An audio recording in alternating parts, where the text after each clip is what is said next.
Isn't that the one who failed basic recon? I wouldn't let her carry my lunch, let alone lead a squad. The laughter didn't stop, even when she quietly rolled up her sleeve. A strange emblem, tattooed in black ink, peeked through the dirt. The room stilled. One man, the general, suddenly stood. His voice dropped. "Where did you get that symbol? Have you ever seen silence fall faster than words? What happened next in your moment?" Fort Keller sat like a concrete scar on the Texas landscape, isolated and unforgiving. Morning reveille echoed across barracks where rumors spread faster than wildfire, and today's target was Sergeant Eliza Brandt. 29 years old, shoulders squared despite the weight of accusation, she moved through the base like a ghost haunting her own life. The whispers followed her everywhere. Hallways, mess hall, training grounds. Always the same story, twisted and retold until truth became unrecognizable. "Heard she left her squad behind in Syria," Private Martinez muttered during morning formation. "Got 3 guys wounded because she froze up. My buddy from Delta Company said she's been demoted twice," another voice added. "Command keeps her around out of pity." The lies had momentum now, rolling downhill like an avalanche. Each retelling added new details. Fresh humiliation. The truth, locked away in classified files nobody could access, became irrelevant. Physical training started at 0600. Rope climbing, obstacle courses, endurance runs. Eliza performed each exercise with mechanical precision, but the pack always kept its distance. Invisible barriers constructed from whispered accusations and manufactured disgrace.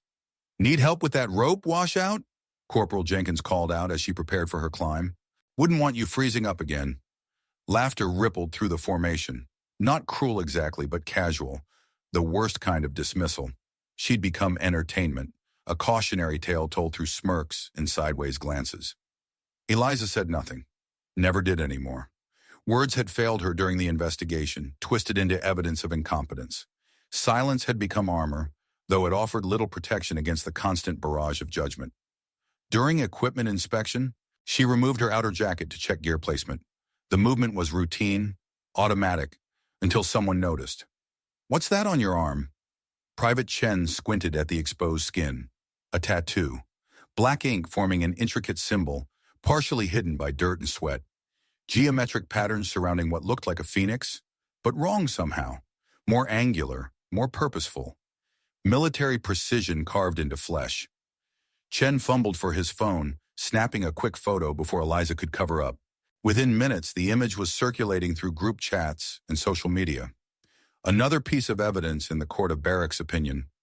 Lieutenant Thompson, barely 25 and eager to prove himself, caught sight of the symbol during the inspection. Something about it felt familiar, but he couldn't place it. Military iconography wasn't his specialty, and asking questions might reveal his ignorance.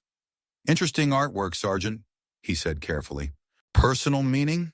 Eliza's eyes met his briefly, the first direct contact she'd made with anyone in weeks. "Something like that, sir." Her voice carried no emotion, no explanation, just acknowledgement and withdrawal. Thompson nodded awkwardly and moved on, but the image lingered. He'd seen that symbol somewhere before. Something important, something classified. The morning continued its routine humiliation. Water bottles accidentally thrown in her direction during breaks. Exclusion from group discussions about weekend plans. The subtle but constant reminder that she no longer belonged among soldiers who trusted each other with their lives. During lunch, she sat alone at a corner table, methodically eating MRE components while conversations flowed around her. The isolation was complete now. Physical, social, professional. 2 years of distinguished service erased by whispered lies and bureaucratic indifference. Her phone buzzed. A text from an unknown number. "Saw your ink online." Interesting choice. She deleted the message without responding. The tattoo had been meant as a reminder, not a revelation. Some secrets were designed to stay buried, even when the burial threatened to bury their keeper. But secrets have a way of surfacing when least expected, and sometimes the right person recognizes what others overlook. If you believe stories like this deserve to be seen, subscribe to TT Soul Stories, where silence never wins. The past lived in classified folders, that ordinary soldiers couldn't access. But Eliza Brandt wasn't ordinary. She just couldn't prove it anymore. 18 months earlier, she'd carried a different name, a different identity. Operation Phoenix Variant had required complete erasure of official records, transformation into someone who didn't exist on any roster. Tier 6 operations demanded such sacrifices. The Triangle of Death, a region so hostile that maps marked it in red ink.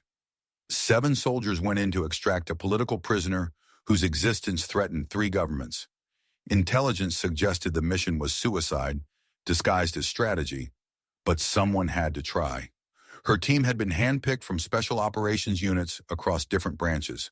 No official documentation, no backup support, no rescue protocols. If they failed, they'd simply vanish. Names scrubbed from records, families told they died in training accidents. The insertion had gone perfectly. 12 hours of movement through enemy territory, avoiding patrols and surveillance systems. They'd reached the target facility as planned, extracted the prisoner without detection. Textbook execution. Then the ambush hit. Enemy forces had been waiting, too organized, too well-positioned to be coincidental. Someone had leaked their route, their timing, their objectives. The extraction became a massacre in seconds. 6 soldiers died in the first 30 seconds. Eliza and the prisoner, a journalist whose reporting had exposed war crimes, found themselves pinned behind concrete barriers while automatic weapons shredded everything around them. She'd had 2 choices: abandon the mission and save herself, or complete the extraction against impossible odds. She chose impossibility. 3 hours of urban warfare, moving between destroyed buildings, using smoke and debris for cover, carrying a wounded journalist who couldn't walk, couldn't fight, could barely breathe. Her radio was destroyed, her backup weapons lost, her chances of survival approaching 0. But she'd gotten him out, delivered him to the secondary extraction point where a helicopter waited, watched him fly to safety while she provided covering fire from a rooftop that was falling apart under enemy bombardment. The helicopter couldn't return for her. Too much heat, too much risk. She'd understood, even given the order herself. Some missions require acceptable losses, except she hadn't been lost. 4 days later, she'd walked across the border into friendly territory. Dehydrated, wounded, but alive. The debriefing lasted 6 hours. Every detail recorded, analyzed, classified at the highest levels. Then came the bureaucratic nightmare. Operation Phoenix Variant had never officially existed. The prisoner they'd rescued couldn't be publicly acknowledged. The soldiers who died couldn't be properly honored. And Eliza's heroism couldn't be recognized without revealing state secrets. Instead, she'd been reassigned to Fort Keller with a manufactured disciplinary record. Tactical errors resulting in friendly casualties. Enough truth to be plausible, enough lies to destroy her reputation. Now she mopped floors and organized supply closets while soldiers who'd never seen combat questioned her competence. The irony was suffocating. Punished for success that couldn't be revealed, degraded for saving lives that couldn't be acknowledged. In the supply warehouse, she discovered an old map collection scheduled for disposal. Military cartography from various operations, most outdated and declassified. But one map made her pause. Grid coordinates marked with symbols that matched her tattoo. The same geometric patterns, the same angular phoenix. Operational markers from missions that officially never happened. She photographed the map, sent it to a secure number from memory. "They still don't recognize the emblem," she typed. "How long do I wait?" The response came quickly. "Patience. Truth has momentum. Let it build." But patience was becoming expensive. Each day brought fresh humiliation, new reasons for decent soldiers to doubt her worth. The Whisper campaign had evolved into accepted fact. She was damaged goods, a cautionary tale about what happened when soldiers cracked under pressure. That afternoon, a group of young privates had followed her into the warehouse, with phones recording, making TikTok videos, they called it, content creation at her expense. "Hey, washout," one called. "Show us how you abandoned your squad again." They knocked over supply crates, spilled lubricant on her uniform, laughed as she silently cleaned up their mess. The videos would be online within hours, tagged with hashtags that would ensure maximum humiliation. Lieutenant Will Thompson watched from the doorway, conflicted. He'd received orders not to interfere with disciplinary actions, but this felt wrong. More than wrong, criminal. But speaking up meant career suicide. Questioning popular opinion about Eliza Brandt was professional death. So he stood silent, watching a soldier endure treatment that violated every principle he'd sworn to uphold. That night, he researched the symbol from her tattoo. Military databases, historical archives, classified reference materials his security clearance barely covered. Hours of searching produced fragments, references to operations that didn't exist, units that had no records, missions accomplished by ghosts. The pieces were starting to connect, but the picture they formed was impossible to believe. Have you ever seen someone judged before they were even heard? Share your memory, someone here might need to read it. General Raymond Hale's inspection tours were legendary for their unpredictability. 40 years of military service had taught him that problems hid in comfortable routines, and comfort was the enemy of readiness. Fort Keller hadn't expected him for another 6 months. His unannounced arrival sent the base into controlled chaos. Hastily organized formations, rapid equipment checks, desperate attempts to present perfection on zero notice. Eliza wasn't invited to participate. Supply personnel rarely appeared in official inspections, especially those with disciplinary problems. She continued her warehouse duties while the rest of the base prepared for scrutiny. But General Hale didn't inspect according to protocols. He wandered, observed, asked uncomfortable questions. Military experience had taught him that truth lived in shadows, not spotlights. His path through the base was random, unscripted. Past motor pools and training facilities, through administrative buildings and storage areas. Each stop revealed something new about the base's actual condition versus its reported status. The warehouse was supposed to be empty during the inspection. Eliza worked alone, organizing supplies for an upcoming training exercise. Her movements were efficient, practiced, someone who understood military logistics despite her current assignment. General Hale noticed her through the open bay door. Something about her posture, her precision, caught his attention. Professional soldiers moved differently than clerks playing dress-up. This woman carried herself like someone who'd seen real combat. He approached quietly, observing her work. Inventory management wasn't glamorous, but she performed it with the same attention to detail that marked elite operators. Every item properly cataloged, every procedure correctly followed. Then she reached for supplies on a high shelf, her sleeve pulling back to reveal the tattoo. Hale froze. The symbol was unmistakable. Geometric patterns surrounding an angular phoenix, rendered in black ink with military precision. He'd seen it before, in briefing rooms where even generals needed special clearance. Operations so classified they existed only in whispered conversations and locked filing cabinets. "Sergeant," he called, his voice carrying absolute authority. Eliza turned, snapping to attention with reflexes that betrayed her true training. This wasn't warehouse personnel. This was a soldier responding to command presence. "Where did you get that emblem?" His question cut through 2 years of imposed silence. For the first time since her reassignment, Eliza looked directly at a superior officer. Her voice was steady, certain. "Tier 6, Phoenix variant, 7 men in, 1 out." The warehouse fell silent. Even the distant sounds of base activity seemed to pause, as if the universe itself was holding its breath. Hale's expression shifted from curiosity to recognition to something approaching awe. He'd read about Phoenix variant in briefings so classified that discussing them outside secured facilities was treason. The mission that had saved a journalist whose reporting prevented a war, accomplished by soldiers whose names couldn't be spoken. "Sergeant Thompson," he barked to the lieutenant who'd been following the inspection tour. "Bring me this soldier's file. Not the standard personnel record, the black archive." Thompson stammered acknowledgement and rushed away, mind racing. Black archive meant intelligence operations, classified missions, the kind of records that normal officers never saw. Word spread through the base faster than digital communication. The general had recognized something in the washout's tattoo. Soldiers who'd spent months mocking her competence suddenly found reasons to be elsewhere, avoiding potential association with their previous judgments. Within an hour, Thompson returned with a file folder marked with security classifications he'd never seen before. General Hale read in silence, his expression growing darker with each page. The truth was devastating in its simplicity. Eliza Brandt was a decorated special operations soldier whose actual service record had been buried to protect state secrets. Her supposed failure was manufactured cover, designed to explain her reassignment without revealing classified operations. But the cover story had taken on its own life. Officers who should have known better had accepted the lies, perpetuated them, used them to justify treatment that violated every principle of military justice.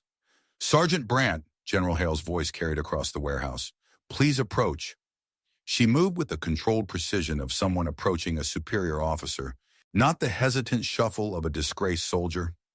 Everything about her bearing screamed competence, dedication, honor. "I owe you an apology," Hale said, his words carrying to every soldier within earshot. "This institution owes you an apology. We failed to protect your name while you protected our secrets." The crowd of observers, soldiers who'd gathered despite orders to maintain distance, stirred uneasily. Their comfortable assumptions were crumbling in real time, replaced by uncomfortable truths about judgment, prejudice, and the courage required to endure both. Lieutenant Thompson stepped forward, his young face flushed with shame. "Sir, I witnessed harassment that should have been stopped. I should have investigated, should have questioned. You should have trusted a fellow soldier," Hale interrupted. "All of you should have." Cell phone videos from the warehouse incident were already circulating online, showing Eliza enduring humiliation while officers stood by. The footage was damning, clear evidence of systematic failure to protect one of their own. By evening, the story had exploded across social media. Military justice advocates, veterans organizations, and civilian supporters demanded accountability. The military's treatment of a decorated hero became a national scandal within hours.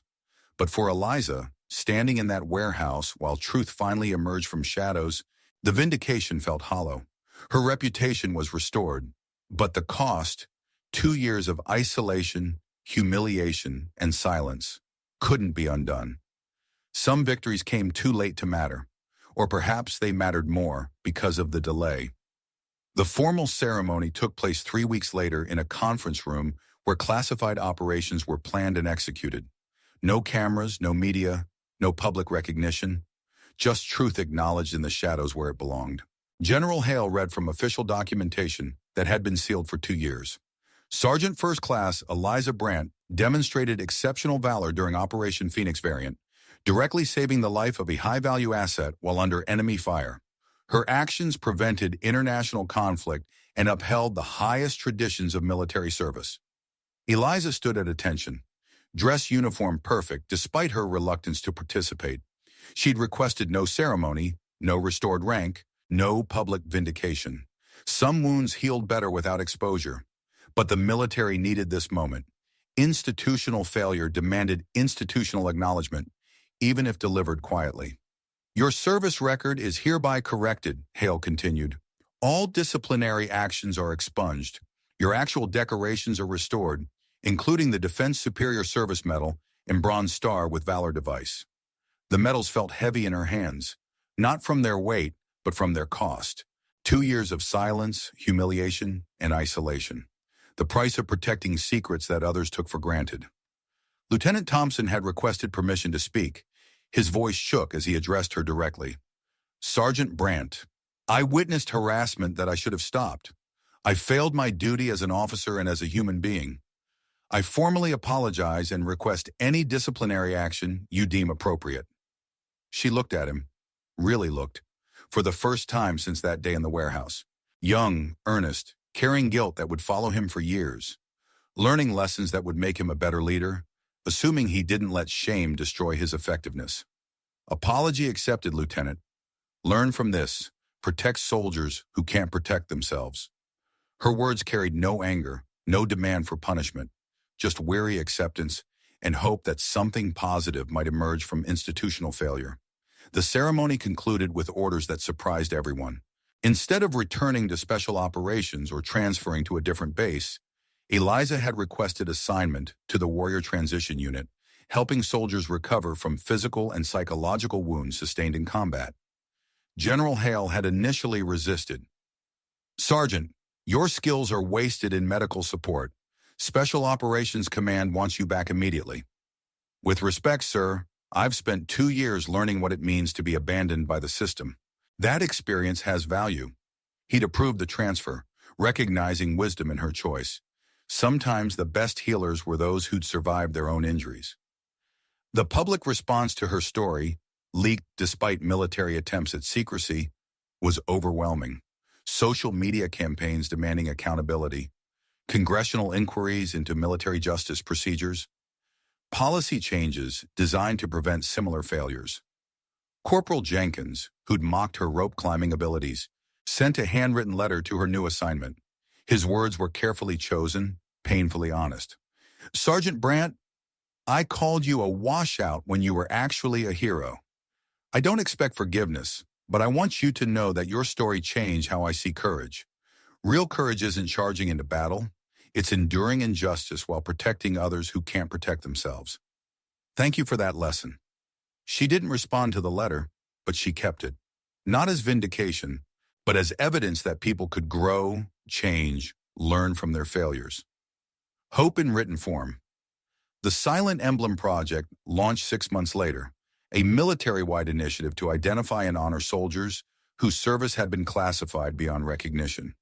Hundreds of cases emerged from shadows, stories of sacrifice hidden by necessity but lost to bureaucracy.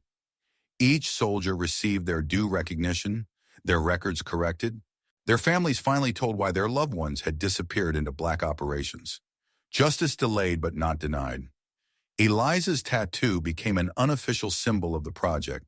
Military personnel began sharing photos of their own classified service markers, unit patches, commemorative coins, personal reminders of missions that couldn't be discussed. But perhaps the most significant change was cultural. Fort Keller implemented new policies protecting soldiers under disciplinary review, mandatory training on unconscious bias, and anonymous reporting systems for harassment. Lieutenant Thompson, promoted after his honest testimony about institutional failures, became an advocate for military justice reform. His career recovered and flourished, built on lessons learned from witnessing courage under fire. The transformation wasn't complete or perfect. Institutional change moved slowly, fought against decades of ingrained assumptions. But progress began with recognition, acknowledging that heroes didn't always look like expectations. Some victories were measured in restored reputations. Others were measured in prevented future failures. Both mattered. 1 year later, the Brandt Legacy Training Program opened at the Special Warfare Center. The course logo featured an angular phoenix rising from geometric patterns, the same symbol that had ended 2 years of institutional blindness. Lieutenant Colonel Thompson, now commanding the Ethics Training Division, addressed the first class of students, young officers from every branch, learning lessons that hadn't existed in previous curricula. This course exists because we failed, he began. We failed to recognize excellence disguised as failure. We failed to question convenient assumptions. We failed to protect those who'd already sacrificed everything to protect us. The students, lieutenants and captains mostly, shifted uncomfortably. Military education typically focused on success stories, not institutional failures. This approach was revolutionary and necessary. Sergeant First Class Brandt chose not to teach this course personally, Thompson continued. She said her story matters less than the lesson it teaches. Character isn't revealed in moments of glory. It's forged in moments of abandonment. In Colorado, far from military bases and government bureaucracy, Eliza ran a transition center for veterans struggling with PTSD and readjustment challenges. The facility was small, private, funded by anonymous donations from sources that didn't officially exist. Her clients were special operations veterans whose service couldn't be discussed, whose wounds came from missions that remained classified. They found her through networks that operated in shadows, word-of-mouth recommendations from people who understood the cost of serving in darkness. The center offered no miracle cures or revolutionary treatments, just understanding, acceptance, and practical support from someone who'd survived similar isolation. Sometimes that was enough. A young woman arrived one afternoon, Army Ranger, early 20s, carrying the same haunted expression that Eliza recognized in mirrors. Her service record was clean, her references impeccable, but something in her eyes suggested deeper wounds. I heard about your story online, the woman said during intake, about how you survived being judged for something people couldn't understand. I think, I think I need that kind of understanding. Eliza didn't respond immediately. Instead, she rolled up her sleeve, revealing the tattoo that had started everything. Not as boast or proof, but as connection. One survivor acknowledging another. Tell me what you can't tell anyone else, she said. That evening, as autumn settled over the Colorado mountains, Eliza sat with other veterans around a fire pit behind the center.